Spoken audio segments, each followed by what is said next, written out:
1, 2. Okay, so bullshit and words and 1, 2. Bullshit and 1, 2. That sounds like the nicknames of two criminals. Bullshit and 1, 2?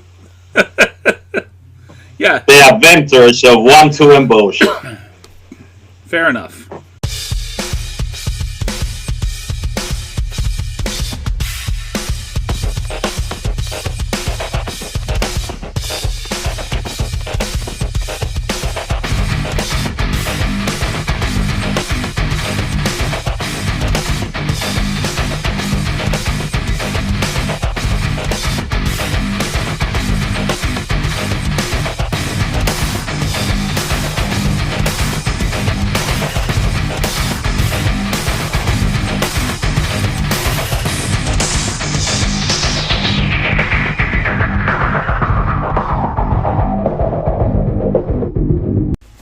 Hey guys, this is your warning. We do post up spoilers. At times we're relatively offensive. We use vulgar language. So if you think that any of those are gonna offend you in any way, shape, or form, take your step back right now. Because, buddy, this is not the place for you. Anywho, have fun listening to us. And yeah, this has been your final warning. Hello and welcome to another episode of Cinematic Anarchy, where we care about the production of this podcast just as much as the average person that makes the movies that we watch, which is not much at all. Right? Yeah, okay. All the editing that we put into this. Yeah. Zero. Zip. Zilch. I am about as prepared as... Well, I'm sitting here. This is as prepared as I am. We care just enough not to get fired. Well, we pulled up IMDb today. Well, yeah, right? That's more prepared than we usually are. That's prepared. Yeah. We did a thing. Wait a minute. Yeah, we definitely care just enough not to get fired, Omar, because, well, we'd have to fire ourselves. Pretty much. That'd be depressing. Having to bring yourself into the office, just sit like, down damn. in front of the mirror and give yourself the talk. You're not meeting this year's quota. We're sorry, Right. We're going to have to let me go. My apologies. I didn't... You're a great person. Kind of. But we're just moving in a different direction. Right. Oh, they do say include that. your skill sets. All right. They say it just like that. Just like that. So, we went ahead and watched a double feature. We're going to go and we're going to be blazing through, and no pun intended there. The Literally and figuratively. The Hellraiser series. We started with a double feature of Hellraiser 1 and 2. Yeah! Hellraiser 1 and then Hellraiser 2 Hellbound. And before we really dive into everything, we're going to start with a reading of the synopsises from IMDb. I'll start with the first one for Hellraiser. Hellraiser 1987. When Christie's father Larry and stepmother Julia move into Larry's childhood home, Christie and her boyfriend take a room nearby. Unfortunately for all involved, Larry's house is already occupied. Before the family's arrival, Larry's disreputable brother Frank used a supernatural puzzle box to summon a gang of other dimensional demon sadists. Now Frank requires a series of blood sacrifices to escape the clutches of Pinhead and the Cenobites. That is number one. Word. Should we go on with the discussion of the first one before we move into the second one? Yeah, fuck it, sure. Why not? Definitely. So how do you guys feel about this? I feel... I'm sorry, about the movie? Yeah. Well, I feel Hellraiser gives a whole new definition to the phrase weird uncle. Definitely. Oh my god. That's weird uncle on steroids. Crack and crystal meth. So I've noticed that with this kind of stands apart from your average, like, Nightmare on Elm Street, Friday the 13th kind of film where you have a straight-up villain. Where you have Jason as the straight-up villain of Friday the 13th. Freddy is the straight-up villain of Nightmare on Elm Street. Pinhead is not the villain of this movie. At all. Pinhead is like... Nope. the karma No. that comes and gets you for being an asshole for most of your life. Exactly. Basically, yeah. No, your villain is Frank. Well, I mean, it's Frank and Julia. Frank and Julia. Yeah. Julia to a greater extent than Frank, though. If you really look at it. Not so much in the first movie. Well, no. Yes, so much in the first movie. Because in the first movie, Frank doesn't do any of the killing in the first movie, really. Julia is the one that lures these men in with, promises of sex and sacrifices them to Yeah, but Frank. she can barely, sit around to, watch these guys get devoured by Frank. But she started down the dark path. She's standing on the other side of that door, crying her eyes out. Well, and terrified. So so for the first movie, she's not so much the villain; it's just her being manipulated into Stockholm syndrome. Mm-hmm. Yeah, I mean, I was going to say, Frank's definitely the one doing the killing. She's just luring them in. She just bringing them to Frank. Yeah, leading lambs to a slaughter. Most definitely. But no, Frank and Julia are definitely the main villains of this movie. This movie set Julia on that path that takes her through to the second movie. Yep. What was the father's name? Blah blah blah. Larry. Larry's the father. Blah blah blah. Larry. I feel so bad for Larry. He's just trying to have a decent marriage. He's going along with whatever the fuck Julia wants. She hasn't fucking touched him in months? More than likely. Yeah. Yeah. And she's over here fucking blatantly sexualizing other people and shit and fucking I'm gonna pop up a little known fact about Larry. The guy that played Larry was actually Andrew Robinson. Oh, sorry, my apologies. Not the guy that played Larry. The guy that played Pinhead was actually originally offered the role of the Italian guy moving the mattress. And he actually seriously considered taking that role because, later down the road, he figured, I'm going to be behind all this makeup. Nobody's going to see my actual face if I'm Pinhead. But if I'm this guy, I can be like, yeah, I was the guy that moved the mattress. This guy who's very, very prominent right here at this scene in this movie, Yeah.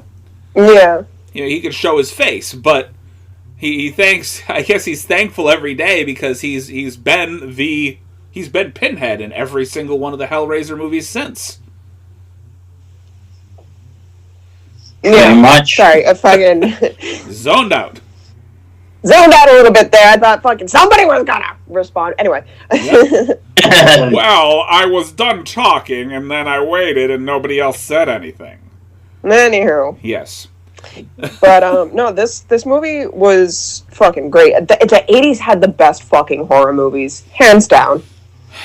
I would have to say some of the most creative stuff, and it's all shock value now. There was definitely shock value. Yeah, that's exactly what it is. If we had the 80s creativity with today's mechanics and animations, oh my god, the shit that people would come up with. But now it's all just fucking recycled bullshit. I actually watched a movie last night that really, really reminded me of an 80s film, an 80s horror film. Okay. I watched Freaky. I don't think that is the new Vince Vaughn horror movie, which he plays a serial killer that actually trades bodies with one of the local high school students. Oh, so that's out? It's out. It was out in the theaters. Now I purchased it $14.99 early access. Oh yeah, no, I'm Voodoo. not buying it. Huh? Mm-hmm. I'm not fucking buying it. I'd wait a little longer. I'd wait a little longer to rent it for the $4. But it's definitely worth the rental. I will rent it. I will wait to rent it. Also, the movie got a little weird because obviously it's you got to understand it's Vince Vaughn. First part of the movie, he's playing this kind of silent serial killer type, almost like a Jason. And then the rest of the and then movie, he switched with little high school fucking girl. What is she, a fucking cheerleader? He did a fantastic job playing a high school girl. Oh, I believe it. To the point that the high school girl's crush actually ends up making out with him at one point. In the backseat of a car. Oh, no. So that was, I'm sitting here, I'm watching this, and I'm like, he's kissing Vince Vaughn. Okay, he's kissing Vince Vaughn. That's fucking fantastic. Pretty much. That was like, I didn't expect it, didn't think that was going to happen. That's like the Whoopi Goldberg moment from fucking Ghost. You know that they cut away and it's fucking Patrick Swayze, yes. But everybody else is sitting there going, he's only in Whoopi Goldberg's body. She's not making out with Patrick Swayze. There's no Patrick Swayze there. It's just Patrick Swayze's ghost in Whoopi Goldberg's body. She's just making out with Whoopi Goldberg. With the same passion that she would have made out with... Yep, it's just Whoopi. Yep. Yeah. Get it. Right? God damn it, Rose, let Jack on the door. Anyway. Yeah, no, we deterred from the subject. Yes, back to Pinhead. We got a whole, like 5 minutes in? Nope. 10 and we went into Whoopi. Oh, hey. We made it longer than we normally do, and there's still plenty to talk about, and we have a second movie to discuss, so... Seriously, fucking. So you got Kirsty, who figures out that there's some shit going on with her stepmother. This movie also broke the horror movie archetype for the fact that the teenager is actually the hero of the movie, not the victim. Yep. So throughout the entire movie, the teenager is the main hero of the film. Yeah. I don't know. I love these movies. They're classics. I would honestly love to see a remake with, like, better animations, but stick to the exact storyline. I mean, I wouldn't do that with the first movie. The second movie I'd like to see a remake of, because we can get into that afterwards, but... Yeah. I think the first one was pretty spot on perfect for what it was. The feel, even they didn't try to go too far. There was very little in the way of over the top special effects. It was all practical. It was on the line though. It was getting to the point where it was like on the line of a little bit too much gore and not enough story. Very true. Very true. A lot of viscera. A lot of KY jelly, from what I'm hearing. Like that glossless KY jelly. You know, makes me wonder if after, you know, they were done filming, if they were running around trying to catch him like a greased pig. You know, never mind. Yeah. We feel you. Clive Barker is definitely one of my favorite authors of the horror genre. Definitely one of my favorite directors. Nightbreed was a fantastic movie. I loved Lord of Illusions. I can't believe Junie hasn't fucking seen this movie. This series. How? At least the first two. I can understand missing the rest of it. Right? I don't know. I feel like as horror fans, Hellraiser's like a must-be on that list. Why is Spooky not on here right now? I know, she's on vacation. She's probably busy. She's on vacation, or she's sleeping, or some shit, getting drunk, whatever the fuck. Mm-hmm. She's on vacation. That's fine. Spooky, do your thing. We love you. She was talking about wanting to do a spin-off of the Cinematic Anarchy thing, but solely based on horror movies. Yes. Which, I mean, I'm down for. I'd love to do a third. And I actually had somebody... I can talk about it later. We don't need to talk about spin-offs right now. Let's get back into the movie. Don't give people ideas. Yeah. No, we don't want to do that. What? The 40 listeners that we have? Yeah. One of them's going to go do something. Hey, look. All I ask is if you never know. All I ask is if they take our idea, they invite us on. That's all I ask. Invite us onto the podcast. Say, hey, look, we stole your idea. please come be I'd be part okay with of that. the podcast that was originally your idea. Swing through. Cool with that. Yeah. I mean, we're doing an entertainment-based podcast. We know this fucking shit's been done before. We're hoping that the way that we do it is a little different than how other people do it. It probably is. Other people have, like, structure. We have a solid listener base to the point that we've passed, it's not a lot, but we've passed, not quite hitting year 3 yet, nearing the end of year 2, a little over 20,000 listens. Yeah, that's alright. It's alright for the fact that we've got, what? I think we've got a little over 100 podcasts right now, 20,000 listens. Yeah.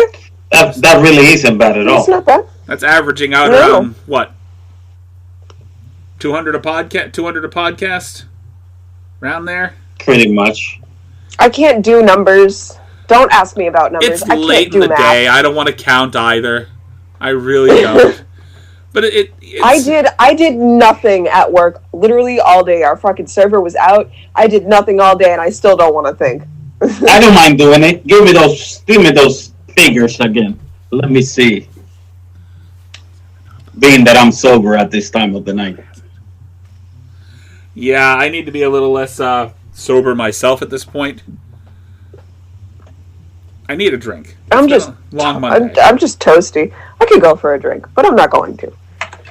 You could I'm broke. Go, Anyway, get it, take it, go grab it. Well, you're toasty right now, right? I'm toasty. I'm good. I got a soda. Toast and Coke. Tree Toast and Coke. That's all you and Coke. need. Trees And Coke. Hey, toast and Coke, trees and Coke, a little bit of fire. Who cares? I like toast and Coke, Toast and Coke. but that also sounds Yeah, like Toast and Coke. like toast and Coke. Getting toasted with Coke. Wait, no, don't get no. Yeah, that sounds Nope, no snorting. Yeah. Little. No doing Come on, lines Mel, of caramel the flavor. guy went to the restaurant. The guy went to the anyone wanna restaurant. He go ordered a skiing? Pepsi. What? Does anyone want to go skiing? Oh, Skiing. speaking of The guy went to the 80s. restaurant. The guy went to the restaurant. He ordered. Oh, so you're gonna have something to drink while we bring you the menu? He said, "Well, yeah. Bring me a Pepsi. We also have Coke. Then bring me a gram and a Pepsi, please." A little bit of ground up Pepsi and a mirror. Mm-hmm. A gram and a Pepsi. Right. So let's move on to the second movie. Yes, okay, you've got the synopsis up for the second movie. Hellraiser 2. Yeah, so Hellbound. for Hellraiser Hellbound, fucking do. So Dr. Chenard is sent a new patient, a girl warning of the terrible creatures that have destroyed her family. Why can't I do fucking words? Damn. Well, So you have Kirsty- been toasting. That doesn't fucking slur your words, Christopher. Speaking is difficult. Kirsty gets sent to an institution after the events in the first movie, and the doctor fucking he becomes obsessed with the boxes and the stories about what is going on, and he finds the bed that Kirsty's stepmother died on, and fucking brings her back to life for some fucking reason. It's actually, I don't know. from what the movie was showing, it was like a lifetime obsession. Like, it was the basis of his entire career around those boxes. And he had actually managed to find 3, not just 1, 3 separate boxes. And then he turned into one of the Hellraiser creatures people. And that's when Kirsty figured out that they used to be people. Right. And she found the photo of Pinhead when he used to be a person, and then showed Pinhead, and Pinhead's like, holy fucking shit, mind blown. Mm-hmm. Am I wrong to assume that Pinhead used to be a Nazi? That's what it looked like? Yeah. I don't think so. It hints at it, though. I don't think Pinhead was a Nazi. I'm just looking at the uniform. Maybe I'm incorrect. I was just going by that picture that I had seen like 6 times. It looked like he was in a Nazi uniform. No, okay, so Pinhead was a man named Hermann Strauss. Strauss was a truck driver who secretly brought food to the Jewish ghettos. As a result, he was executed in the gas chambers by the Nazis for treason. Ah, okay. Mm-hmm. So he was a military truck driver. Yeah. Because you see that picture right there? I'm going to show you guys. Of course, our podcast listeners cannot see that. But that picture makes him look like a full-on Nazi. Well, your phone is like halfway in the frame. There it is. Yeah. He looks like a whole entire Nazi there. Everything with the riding crop under his arm and everything. Yeah, but see, that's the thing. You figure out that he wasn't actually a Nazi because he's fucking like, oh shit, I was a person. Here, let me just, save your fucking life, even though I've been torturing souls for I don't fucking know how many years. Yeah. Right. Because I can't do math, even though it was like, what, 40 years before? Correct. It was like 43, 42 years prior. Yeah, it was like, something like that. So those aren't even that far off in fucking... Oh my god, we have been here for all time with fucking boomers. Think they know anything. I know nothing. I know nothing. But then again, we're not boomers. I literally know nothing. Because... Anywho. If I claim I don't know, I liked anything, the second movie a lot more. It's like, it's got a little more to it, It has more substance. It's not just, the whole killing and killing and getting crazy. I feel. So, do you know what a Cenobite is? Yeah, it's one of the fucking Hellraiser guys. So... The demon guys. The guy that was, that directed the second film, they had to teach him what a Cenobite actually was. So, Cenobites were not demons. They were actually a member of a monastic community. Basically, they were a religious order. Yeah. They're a cult. So to speak. Just say they're a cult. They're a cult. Cult of pain. Suffering. Okay, so an beautiful S&M suffering. fucking cult. Cool. Pretty much. In a manner of speaking. I was watching some of the little special features on the Blu-rays that I had, and the guy that plays Pinhead, they told him when he was first doing the role, he was trying to take some liberties, and Clive Barker was just like, no, play it down. Whatever you're thinking, play it way down. Because they wanted what they ended up with, which is just this with the voice and the look in his eyes, the makeup did all the work. He didn't have to really do much. Yeah, but it didn't have to do much acting. Could have. He could have. Totally should have. He really could have. Thankfully, he didn't. Yeah, no, the second movie, honestly, I feel like was a lot better than the first. I definitely... You think the second movie was better than the first? I feel like the second movie was better than the first. Excuse me. Better than the first. I don't know. I really liked Imogen Borman, Tiffany's character. Yes. I mean, I like the movie. I think that... Oh, what is the... I don't like the fact that they fucking brought Julia back. Well, I mean, Julia was the catalyst for the whole movie. She was basically the evil queen to the other girl's fucking Snow White, basically. Yeah. And she referenced that. Oh, at first I was the wicked stepmother, and now I'm the evil queen. What are you gonna do, Snow White?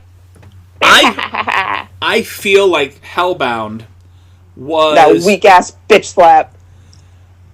I feel like it was Nightmare on Elm Street Dream Warriors mixed with The Labyrinth. Yeah. Like, they took elements of both movies and just slapped them together and got this. And Tiffany's character was very much like Jennifer Connelly's character in The Labyrinth. Yep. You just got that feel. Matter of fact, even Julia said really, that... Kirsty gave me Go ahead. the Connolly feels. Maybe it was a mixture of the both. Really. The fact that fucking Tiffany's character was silent through the entire movie up until she saw the doctor coming in fucking attached to the tentacle thing. Yeah, right? That'll wake you up real quick. How phallic was that thing stuck to his head? Seriously.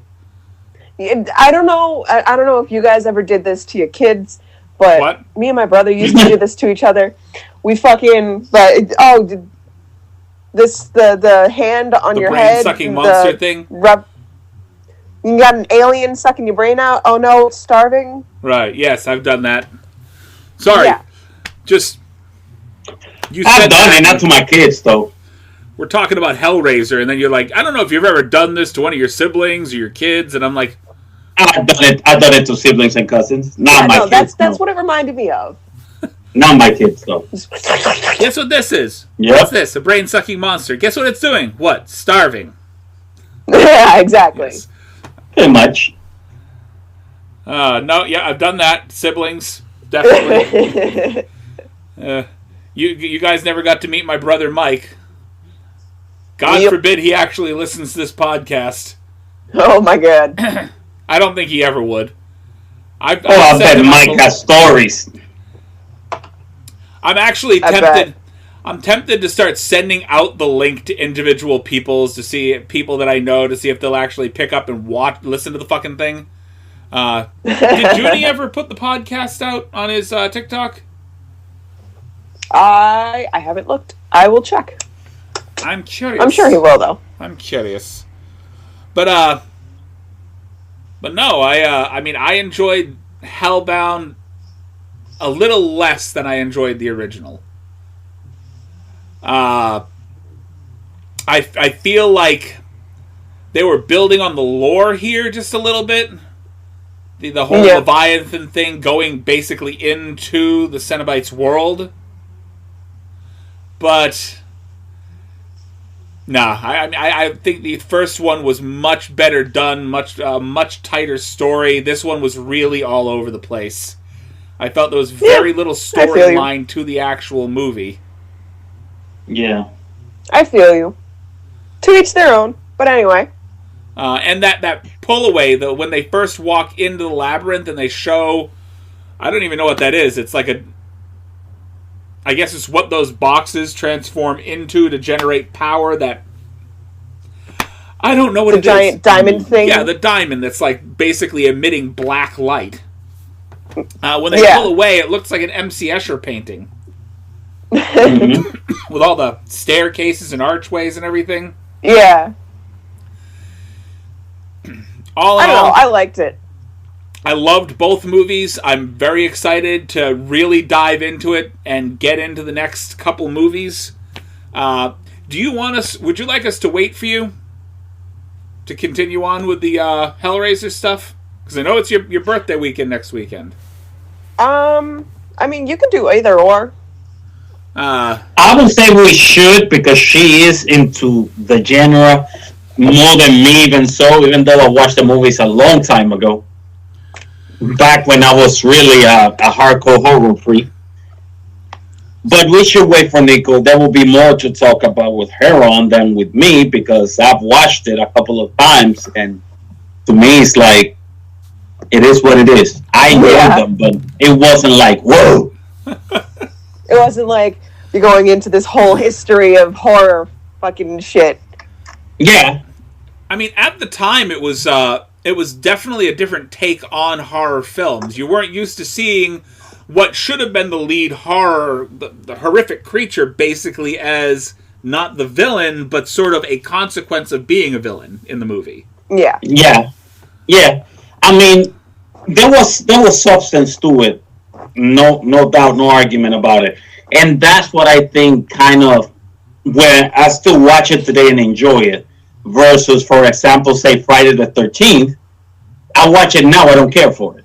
But I used to love it when I was really young. I cannot stand Friday the 13th. I can't stand it. I can't fucking stand it. It's so goddamn slow. I'm enjoying Hellraiser. Unpredictable.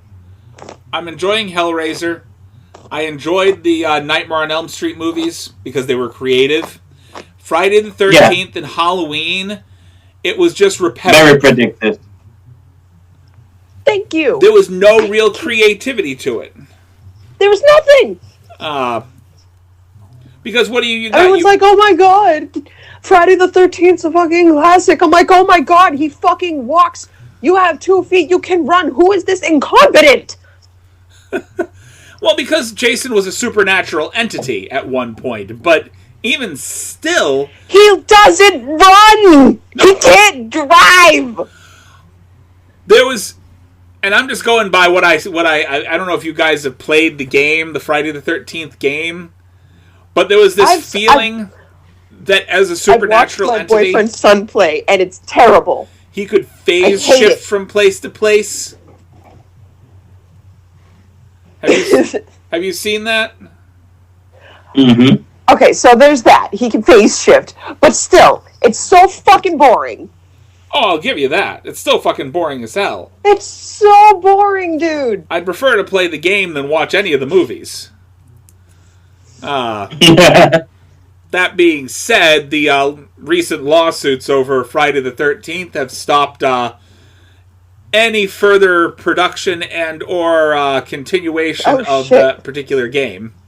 What's going on with lawsuits? I guess there was some kind of battle or fight over who actually owned the rights to the Friday the 13th movies. The original idea. Oh, no. Yep. So that's what they're going through right now, and it's been years so far, and it got to the point where it's locked down production. They can't do anything else with the Friday the 13th movie because that's actually locked. Not the movie, but the games, because it's actually locked up in this fucking battle. So no more DLC, no more nothing. They had to shut the whole thing down. That sucks. Yes. All right, before we go ahead and cut to the break, I'm going to ask one final question. We ask this very frequently. Of the 2 movies that you watched for this weekend, Hellraiser and Hellraiser 2, favorite scene between both movies? It's not easy. No, it's not. I'll start with mine, because I have one scene that's stuck in my head, and it's actually a scene that the line was actually made up by the actor themselves and kept by Clive Barker. The gentleman that plays Larry/Frank in the first movie. The very end scene when the Cenobites get ready to take him back to hell and they've got him all attached to the fish hooks and everything, he said one line when he's looking at Christy. Jesus wept. Oh, yeah. When he spewed out that line just before being pulled apart by the hooks. That was probably one of my favorite scenes between both movies. Yeah, no, that was fucked up. Just those few moments before he was pulled apart. Okay. My favorite had to be when this girl was in the room and she was looking at the TV. There was like a flower, and then you see blood coming back into the IV. Oh, okay. That was super creepy. Actually, I saw that movie so long ago, and it was like a big impression on me. And I still watch it, and I was like, oh, and I knew what was gonna happen. And when it happened, it just, damn. It's like, nope. I'm good. And then the guy, and then when all that happens, that she's super scared, the guy just shows up. Mine's probably when all the Cenobites start dying and they, like, turn back to human. One of them was a kid. One of them was a kid, bro. It was the one with the fucked up face, too. Is it Chatterer? Is that what they call him? Yeah, I don't fucking know. Each of them have names. I know that this is the main that four. Shit, like, that was a kid, bro. What the fuck could a kid have possibly done? Solve the puzzle. That's what. You'd be surprised. But anywho, that was the main four from the first movie. I think they started changing the characters by the time they got to the third movie. There were different Cenobites. Yeah. And that's because, like, the main Cenobites were killed off after the second movie. I'm trying to figure out the names, though. Chatterer, Butterball, and the one female... this is stupid. That's a bad name for the female Cenobite. Pinhead, Chatterer, Butterball, and they either called her Open or Deep Throat. Wow. Because her neck was, like, wide open. Wow. That's so creative. Yeah, no. I mean, it's not that it's creative. It's interesting that the one female Cenobite they couldn't get away from the sex joke. Seriously, they had to make a sex joke. Yeah. This is fucking ridiculous. All right, let's go on break. All right, we're gonna go ahead and take a very quick break, and when we come back, we're gonna. I'm not sure what we're gonna pull out yet. I'm leaning towards. We haven't done a pitch storm in a while. I think we could probably do one solid pitch storm and see where we can go with that. We haven't done one in a little bit. We've been sticking with the questions, and we're gonna have Junie along. That might be interesting. We should be having Junie the Wiccan back for the second part of the podcast. I'm going to go ahead and have Miss B reach out to him and make sure he's all set to go. Go ahead. All right. Listen to our sponsor and stick around. It's only 30 seconds. Suck it up. All right. Thank you for sitting through the 30 seconds worth of sponsorship that we have pretty much every week on our podcast. Brought to you by Anchor. Still Anchor. Still Anchor. I say still Anchor, but Lord knows that might change at some point, and I'm sitting here going, we're still with Anchor, and we're with some other company at this point. Right. Who knows who's listening, because it changes. I've got episodes that still talk about Podcoin. We can't get rid of it. Okay.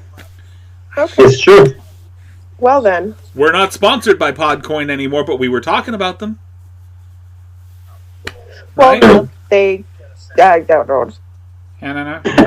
Now they just fucking live rent-free in our episodes. Right. Well, the problem is that Podcoin does not exist anymore.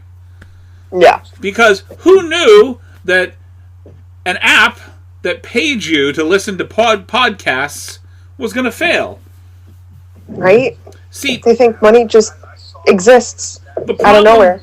The problem that they had there is they had to have a separate platform for listeners and separate platform for the artists. They should have made the artists pay to get recognized. You know, hey, pay $5 a month and we'll promote your podcast for you, right? And then they're using that money that all these podcasts, There you go. They are using the money that they're making from the actual podcasters to pay the people that are listening to the podcasts. They didn't do that.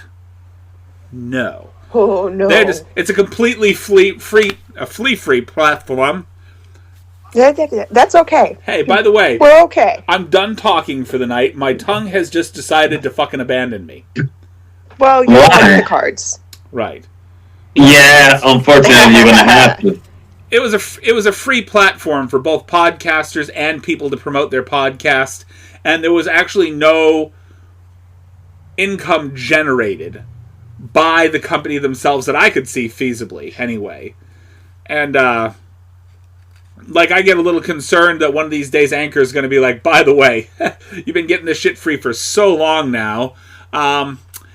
You owe us. Because they're paying us now. They're basically promoting our podcast, right? Yeah. I haven't seen anywhere where they've asked me for money. It's true. So, yeah. Where's this money coming from? See? Exactly. Yeah. Right on the nose. Where's it coming from? All right. So we're going to do something. Do they take a loan out? Right? From who? The bank, and then they weren't able to pay the loan back, so their company crashed. Oh, I'm talking about Anchor now. Well, maybe they took a loan out and they're getting donations from, I don't know, bigger creators. That would be the hope. Maybe. Something. I don't know. I don't fucking know how this shit works. I've been doing this shit for, almost 3 years with you, and I don't know how this shit works. I would love to sit down with these people and figure out how they generate their income. Right? I don't get how people can literally live off fucking TikTok. They sit there and they do nothing and they just generate income for existing, and I want that. I have literally nothing on my TikTok page at all. I have never done anything with TikTok.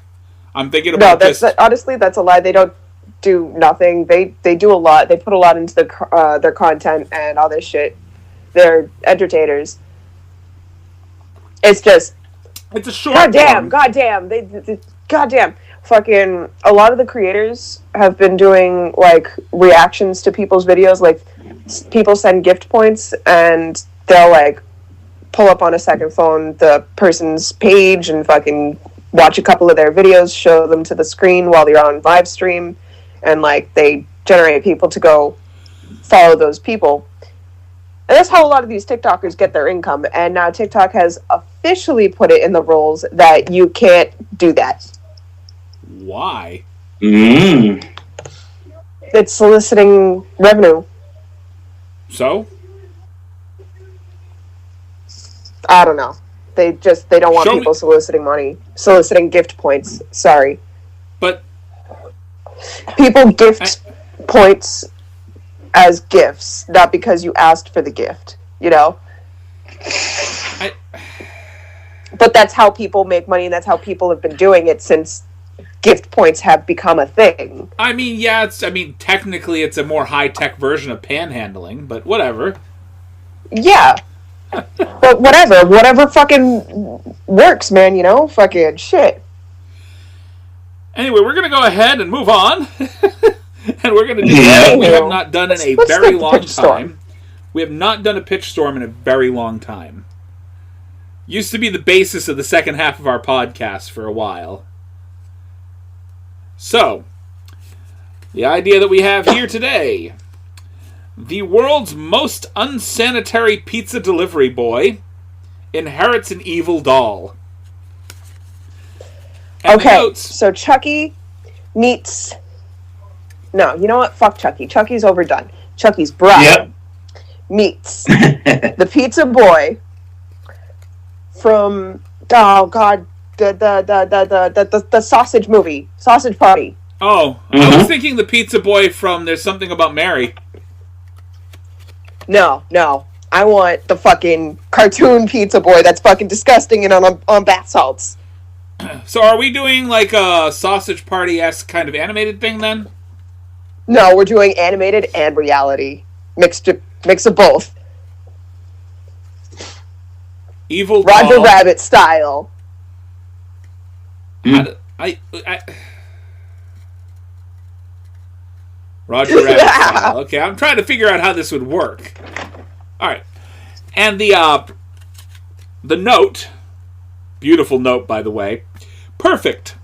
Only let's make this a musical where everyone's pregnant. Oh, God. Yes.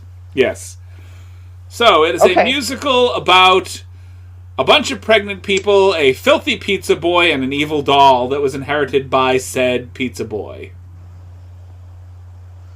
Okay, so get this right. Chucky was the pizza boy's fucking uncle or some shit. Okay. Okay. And fucking after Charles Lee Ray fucking dies and his fucking doll dies for the final time, and fucking his wife, like, I don't know, she's paralyzed or some shit. She dies or some shit. I don't fucking know. But she's stuck in the doll and she can't move. Let's say it's like that. And fucking Pizza Boy inherits the doll, and I don't know, he gets the secret magic spell to, like, bring her to life as the doll. Oh, God. Yep. He fucking falls in love with her because she's the only fucking thing, the only female that he can, like, be around that isn't completely disgusted by him, even though she kind of is, but she deals with it because he brought her back. Okay. So let's get some voice actors going here. We need a voice actor for the doll and a voice actor for the pizza boy. Oh, Oh, how old is the pizza boy in this movie? I want to say the pizza boy is going to be midlife crisis level, like late 30s, early 40s. I'd say like 35, 36. Like somebody that should not naturally be a pizza boy anymore. He's a pizza man. He has adult braces and fucking acne. I like Sam Rockwell. Let me find my thing. I like Tom Hanks. Tom Hanks? For no reason whatsoever. Tom Hanks. Hang on. I have a guy. You have a guy. I have a guy. So not Hanks, not Rockwell. Who we got? TJ Miller. Oh my God, yes. TJ Miller, definitely. Yes. TJ Miller. I think that fits that persona like to a T. He could be absolutely fucking grotesque if he wants to. If he wants to. Like, you've seen him, his right? IMDb photo shows him all clean up. Yeah, but no, I've seen him. I just watched Underwater. I don't know if you've seen it, with Kristen Stewart, TJ Miller, a whole bunch of other people. Fucking, it's really fucking. They got some like Cthulhu ass shit in there. It's good. Okay. So we got TJ Miller, and who do we want for the evil doll? Why don't we keep fucking this bitch? This bitch? This bitch. Meg Tilly? Tiffany. Is it Meg Tilly or was that Jennifer Tilly? I can't remember. Jennifer Tilly. Jennifer Tilly, okay. And you, by the way, you said this bitch, but then you turned off your phone altogether. No, I didn't turn off my phone. I was looking at IMDb. Okay. I mean, that's... I was still on the call. But you were like, saying this bitch, yeah, I can't see what you're seeing. I was looking for the name. It's like, this is... I'm gonna keep saying this bitch until I find the name, okay? Right. I'm having like... So, TJ Miller falls in love with Jennifer Tilly as a doll. Fair enough. That grating voice, too. Oh my God. Yes! So I want to say that for the most part, the show is live action, but whenever he falls into deep conversations with the doll, it all of a sudden just goes animated. Yes. So okay. TJ Miller's character keeps floating back and forth between reality and animation almost. I love it. He's fucking smoking bath salts the entire time and like talking to Jennifer Tilly. Oh, I'm thinking like... Oh my God. Can we have him like going through this whole like psychosis thing? Like the voices with Ryan Reynolds? Right, that's what I was thinking, like a psychotic break. Okay. I like it. Schizophrenia. The doll's not actually alive. He has like a psychotic break, and this is what's going on. He keeps going back and forth between what's real and what's not real. Like, think of it as the voices too. Yes, I like it. Where do we go from here? Okay, so she convinces him to like start killing people, even though it's like his brain being like, "Hey, fuck you, you're related to these fucking serial killers. Maybe. So you too must be a fucking serial killer. Like it's in your brain. You're infected with the gene." Maybe what's going on is not her convincing him to kill people. So when he's having this psychotic break, the things that he's doing seems innocuous. Like he's not actually thinking that he's killing people. But we're going back and forth between this reality state and the broken mind state, and we're realizing that these actions that he's taking, that she's walking him through, is actually causing him to kill people in reality, whereas he's not seeing it that way during the psychotic break. Okay. You know what I mean? I like this. So it's like he doesn't see himself as actually killing people. Like he thinks he's either helping them or he's doing something like a kindness of some sort, and in reality he's actually killing people. Yeah. I want one of the victims to be Elijah Wood. Oh my god, yes. I want him to be like this fucking... Okay, what was that fucking movie? Where's my laptop? What movie? I think it's I don't feel at home in this world anymore. Oh, yes, okay. I want him to be that, like, eccentric little fucking geeky kid with nunchucks. Just kind of... just a real weirdo. Yeah. I wouldn't even make him a geeky kid. I want to make him like really eccentric, but I want to make him like Napoleon Dynamite's brother kind of eccentric. Oh my god, yes. He could totally pull that off. Just like a real nerd but is like completely full of himself. Like he is like, he thinks he is like God's gift to women, but there's like nothing. No, there's no way. Can you guys hear the yes, just a little. This is Owen. He's huffing in my ear. Go away! He's destroying a lion. Destroying a lion. All right. I'm thinking we need a list. We need a list of victims. I want one of them to be the father. So T.J. Miller's father is played by. I want. How about what is his name? Is it J.K. Simmons? J.K. Is that what his name is? Yeah. The guy that played. No, is that his name? Am I thinking of the wrong guy? No, you're thinking of the right guy. I like him for the dad. I was actually thinking old ass fucking guy. Like J.K. Simmons is an old ass guy.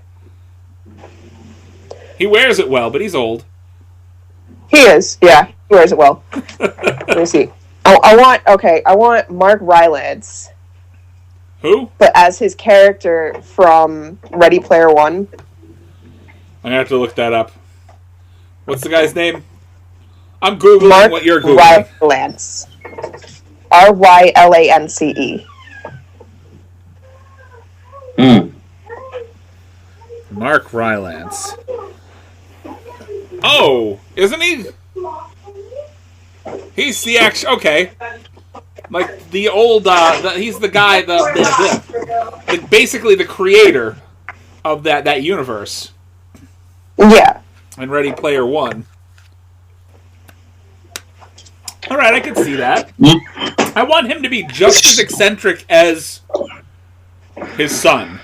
Just as strange and out there. So, I got my son the book, Ready Player 2. And he has read it twice. You remember Sam that spent that New Year's at your place? Yes. He was here for the holidays, and he got one of his Christmas gifts was that book.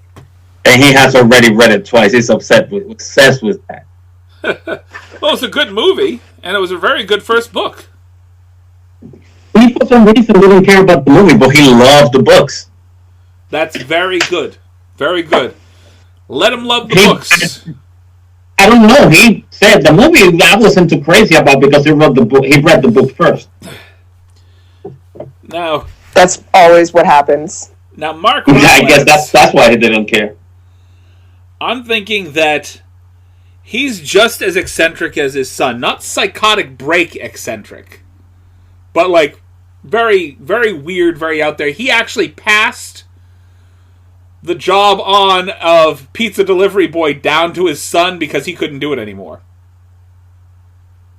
So this is like an inherited job. It's true. It's true. This fucking guy. Sorry. Have I lost both of you? Mm-hmm. Yes, no. So I want like Christopher Lloyd in Back to the Future kind of eccentric. Oh, like really, really out there. Like Doc Brown eccentric. Yeah. Okay, I can see that.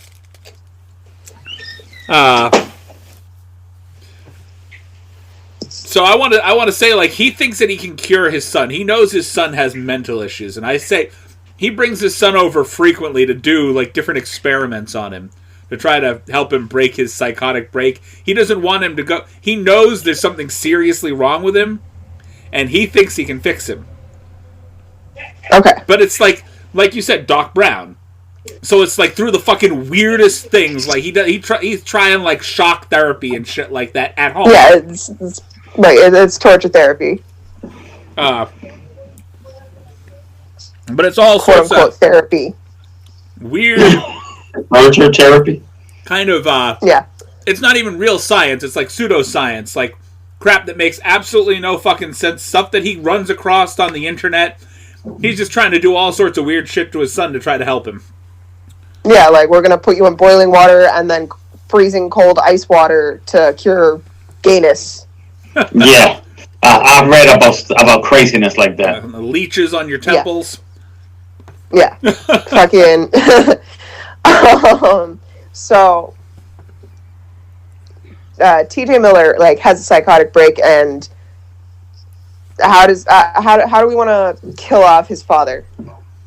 I think that he has one of his psychotic breaks about the time that his father gets this fucked up idea to give his son an at-home lobotomy.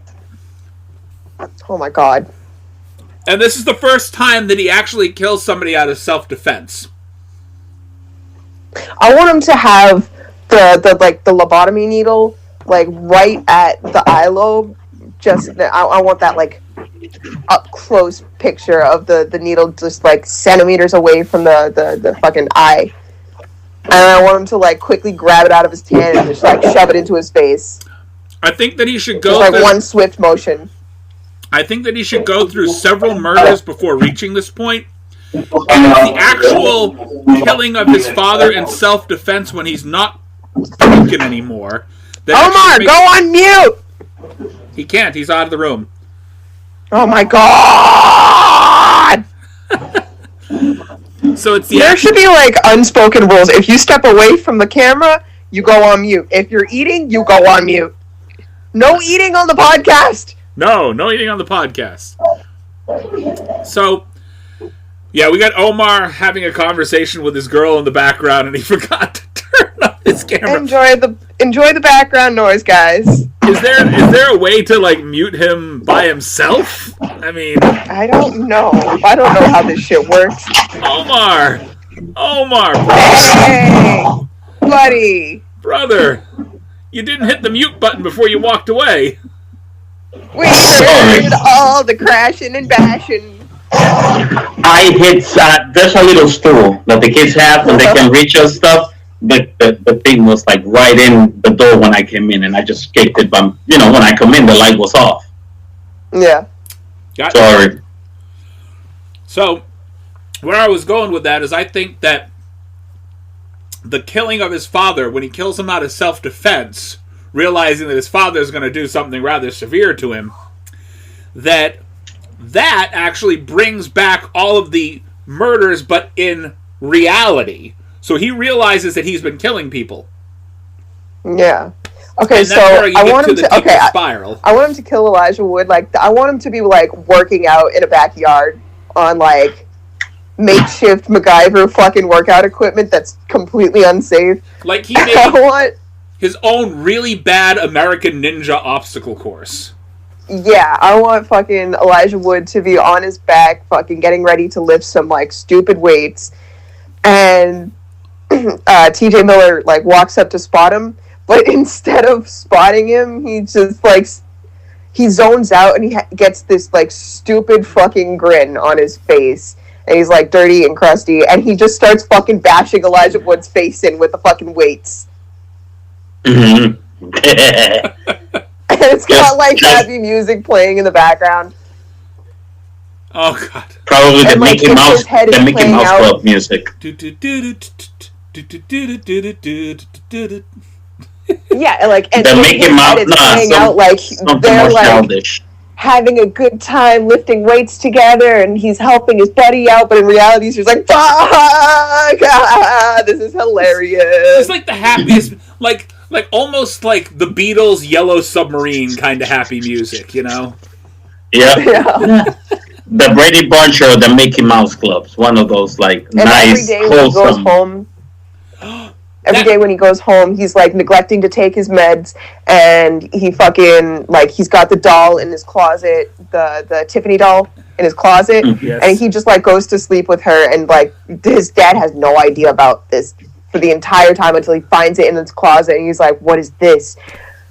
Fucking, I know about your brother. I know about his wife. I know about everything. I know he was Chucky. I know that we're psychotic fucking pieces of shit. It has a fucking psychotic break, and then he, like, I don't know, his father sedates him, and like he wakes up in like their underground fucking basement laboratory shit. He's like strapped to the bed, and fucking, I don't know, he gets like stupid adrenaline strength and just fucking shoves the lobotomy needle through his father's face. Ah.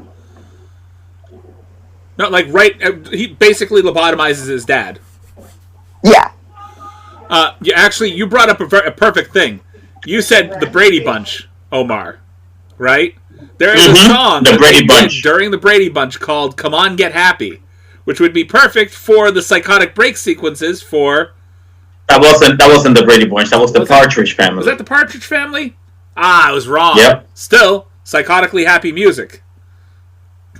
That was the Partridge Family. They were like a little rock band. They were a family that were a traveling rock band. It was a bunch of fucking kids. Wouldn't matter which one. It was a bunch of fucking kids. Come on, get happy. All right, so Partridge Family. Oh my god. Not like I really watched either one.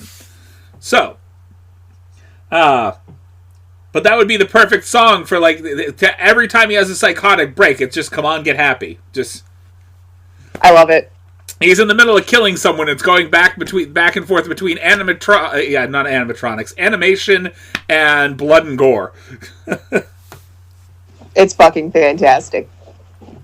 I think that's a pretty well fleshed out movie. There, we didn't really cast a whole lot of other people, but that's fine. I think that works.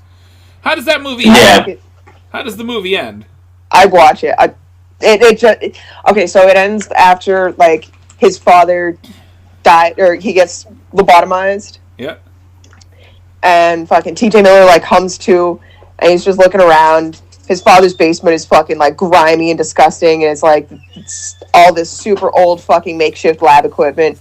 His father's like on the floor with the fucking lobotomy needle in his face, and he's just like twitching and like slightly groaning. He walks out of the house, and there's just a fucking like SWAT team waiting for him. And he's like covered in blood and grime and fucking shit, you know? I think it should end with him leaving it open, leaving open to a sequel that he's gonna be in another town. Well, I mean, basically this happened, but he managed to escape the SWAT team, and then at the end they show him leaving, and he walks away with a Tiffany doll. Right. There you go. I say they arrest him. I mean, technically, your sequel right there. If you take it, he's gone to jail. They're not going. If he's had a psychotic break, he's going to a place for the criminally insane, or he's going to a psych ward. He's not going to jail. So maybe they rehabilitate him and he ends up either getting released early or he escapes. Exactly. Then he faked his rehabilitation in the first that time. Tiffany's walking him through his entire rehabilitation. Yeah. Okay. I think that was a fucking great movie. That's a great... I'd watch it. I'd watch it. Especially with TJ Miller. I think he's fucking funny as hell. Outside... Absolutely. Outside of his rap album. Oh my god, there's a rap album? 2. Oh my god. Mm-hmm. Yep. He made music. He never should make music again. He never should have. Whew. Throughout the entire album, he's doing different songs, but throughout the entire album, each song has an interlude in between where he does a rap battle and gets completely and utterly trashed by the other person and complains about it. So that's great. It's an entire rap album about how bad a rap artist he is. Okay, I get it. Yeah, it is. So we're going to go ahead and move on to a couple of Would You Rather questions to end the podcast. Starting with, would you rather have a meal prepared by a zombie from The Walking Dead or have sex with the Thing from the Fantastic Four? Mm. Well...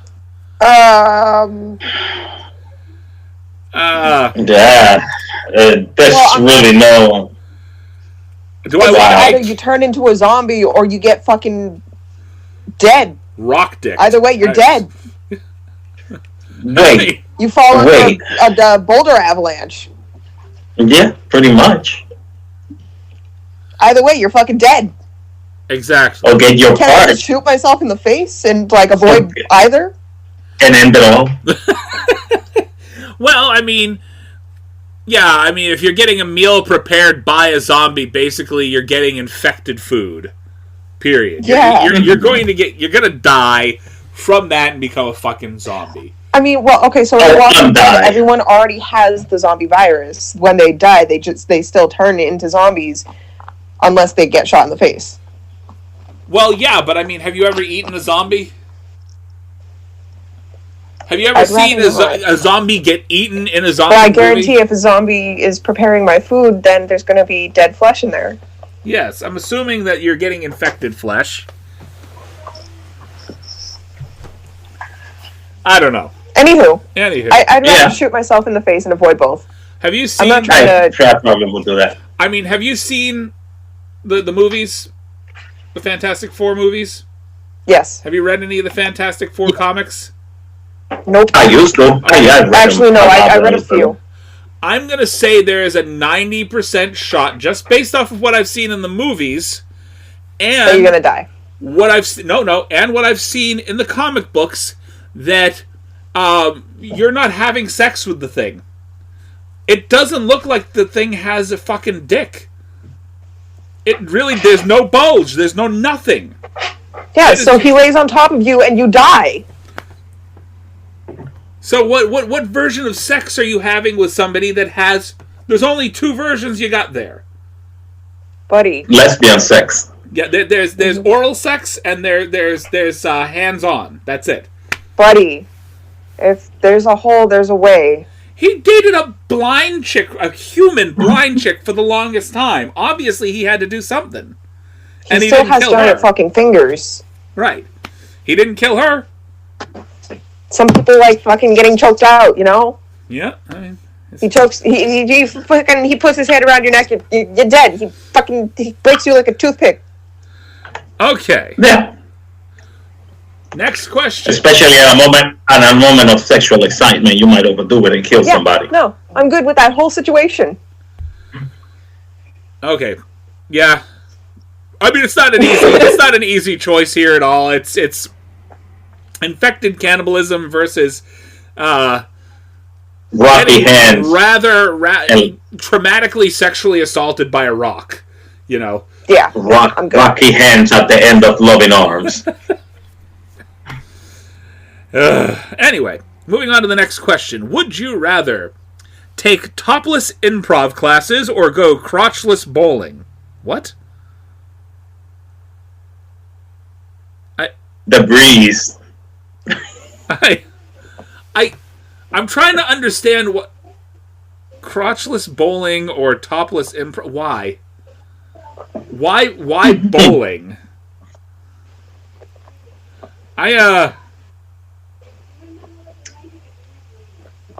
Well, I have lost some weight, but I have a pretty decent rack still. I'll take the topless. Yeah, I think I'm going topless improv class, because crotchless bowling... Have you been in a bowling alley? Yep. I don't need anybody in a bowling alley... I don't need to be near anybody in a bowling alley crotchless, period. I'm good. Pasties exist. I'm good. So topless improv classes. There you go. Next question. Would you rather have an erogenous zone that starts 6 feet from your body, or get turned on just by shaking hands?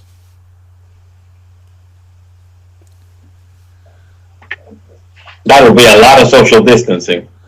Right? I mean, I'd do the shaking hands thing. Fucking, I'd never touch anybody. Right. I mean, because I'm not going to shake your hand, because I know what that does. Hey, exactly. How are you today? I'm all set. Bad idea. Talk to you later. Germaphobe. Sorry. Right?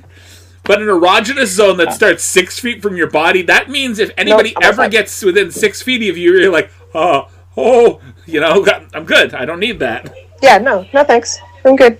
That would be a whole lot of social distancing in either way. Right? Yeah. Yeah. It's another group of people that are not really bothered by the whole pandemic things. Well, seriously. The shaking hands wouldn't be that much of a problem if you're able to play it off and just keep it moving. I had to stay 6 feet I'll away just keep anyway. my hands in my pockets. I'll be a germaphobe for the rest of my life. I'm good. Unless you like somebody and be attracted to somebody that much. Exactly. There we go. My sex life basically makes me agoraphobic anyway, so we're good with the 6 feet. Yeah, there we go. All right, next question. Would you rather get a parade thrown in your honor for your last bowel movement, or have a statue of you boning erected in this town square? What? Oh, okay. I get that. I'll take the parade. I'll take the shit parade before I have a statue of me having sex put up in the town square. Yep, I'll take the parade. Nobody needs to see that. I mean, shit, I message my best friend Max and be like, "Hey, I just took a fantastic fucking shit. Just so you know." If I'm leaving that town and never coming back, I'll be all right. We're walking down the street, people just chanting, "Holy shit! Holy shit!" You know. Yeah, seriously. Okay. Would you rather have sex with somebody who yells "The Price is Right" every time they orgasm, or have sex with somebody whose idea of dirty talk is quoting The Big Bang Theory? No, Big Bang Theory. I like The Price is Right. Big Bang Theory, all the way. I want Margaret. The only reason that you're screaming... Bazinga, right? Bazinga! Bazinga! You good? You good? Okay. The only reason you're yelling "The Price is Right" as an orgasm is if somebody's leaving something on your bedside table when they leave. Just saying. It was their money, my money now. As long as you got your money's worth. Would you rather spend an hour listening to your grandfather talk about his bowel movement, or read your father's erotic fiction? I'll chill with my grandfather. My grandfather's funny as shit. Pun intended. I feel like if my grandfather could sit there and hold an hour-long conversation about the shit that he just took, that's got to be funny as hell. Right? Yeah. My grandfather's fucking hilarious. if you can be so eloquent about the dump you just took, that's something worth listening to, probably. If you have the capacity to talk about it for an hour, either that's a hell of a shit or you're a hell of a conversationalist. Son, sit down. Conversationalist. I got a shitty story to tell you. If you can talk about it for so long, either was a very good shit, interesting enough to be talked about, or you a hell of a talker. So either way is worth it. There's an asshole behind your back talking shit. Exactly. Okay, last question for the night. Okay. Would you rather go to the bathroom at a truck stop or eat at a nudist diner? Do I have to be nude to eat at the diner? Ah, it didn't say that. Ha ha ha. So I guess okay, I'll go to the diner. I'll bring a paper bag lunch. Go eat at the diner. They never said I have to fucking eat food from the diner. Just because it's a nude beach doesn't mean you have to be nude at the beach. You know what I mean? Exactly. Right. Well, tell you this. I have such an aversion to truck stop bathrooms because I have taken trips, long road trips where I hope never again I had to do it. We all know the horrors of the truck stop bathrooms. I'll go naked and eat at the nudist diner. Truck stop bathrooms are the reason the word glory hole exists. Listen, listen. I'm gonna tell you this. A nudist diner has nothing on the germs of a truck stop bathroom. If I have to nothing, it's just. Mm-mm. Yeah, no. I'd rather do anything than go to the bathroom at a truck stop bathroom. I'm gonna have sex with this thing from the Fantastic Four. Why do they not? Before I do that.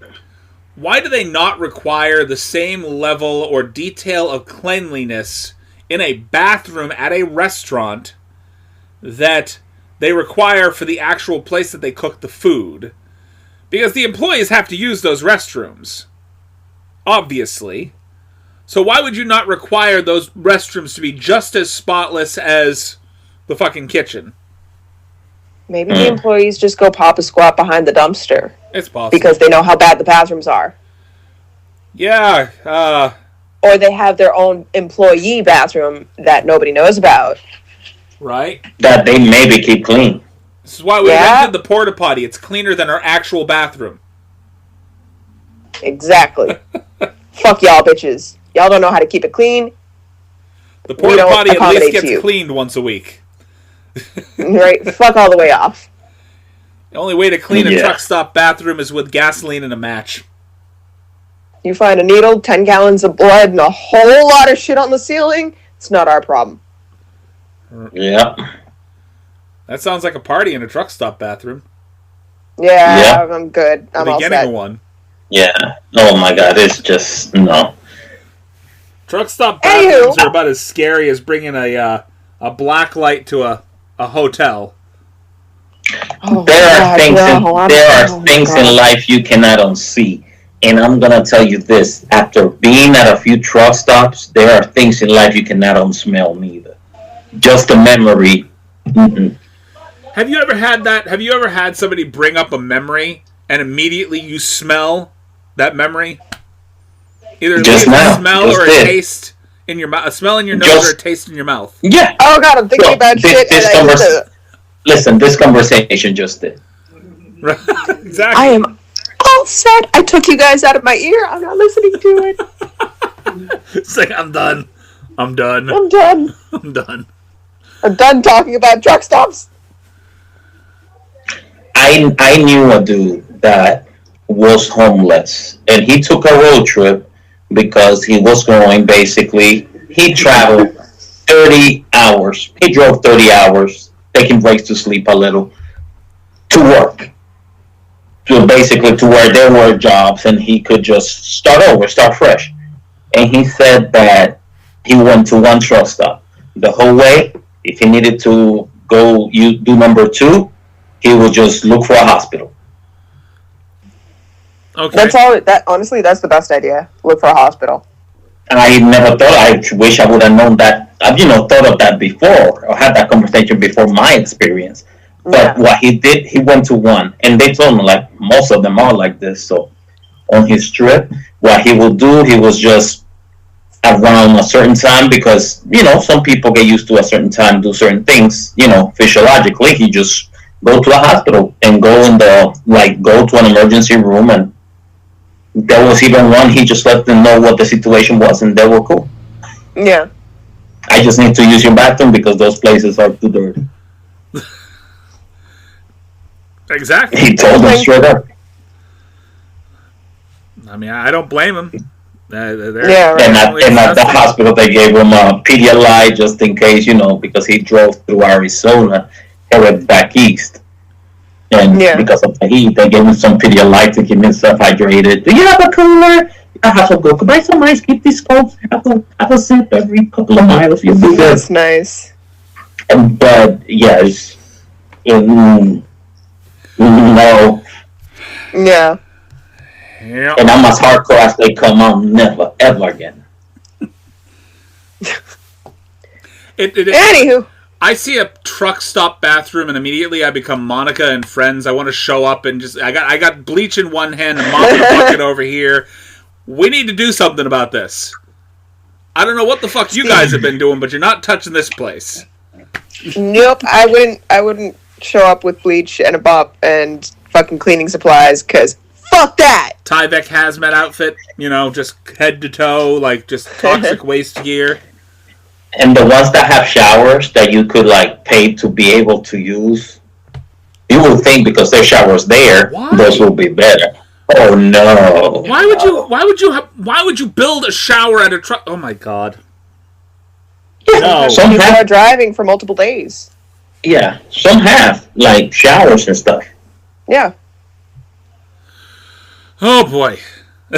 Anyway. But one thing you could do also to offset that situation, you could have a membership to Planet Fitness, say I'm not sure how it works, but you could go to any of them and just take a shower there. Work out a little. We're going to go ahead and end the podcast on one solid thought. Before we leave tonight, before we go ahead and send our listeners off into oblivion, wherever they're going, I want you to close your eyes. I want you to close your eyes and think for just a moment about a gaggle of naked truckers bathing at a truck stop. I hate you. This has been a wonderful podcast. Thank you guys, Miss B, Mr. Omar, for being here tonight. You're always here. I don't know why I'm thanking you. Why? Why am I thanking you? Because you're polite. I thank you for not leaving. Yeah, there you go. There we go. You were polite enough to mention a truck driver showering. We're talking about disgusting truck stop bathrooms. You didn't walk out. We're good. Yeah. Okay. The last thing you can do is be nice for the end. I was getting ready to. It's getting kind of late. Thank you. Me too. Everybody have a wonderful night. It's been a beautiful podcast. Take care, guys. And, all right. All right, family. Love you. Be easy. Take it easy. Stay safe out there.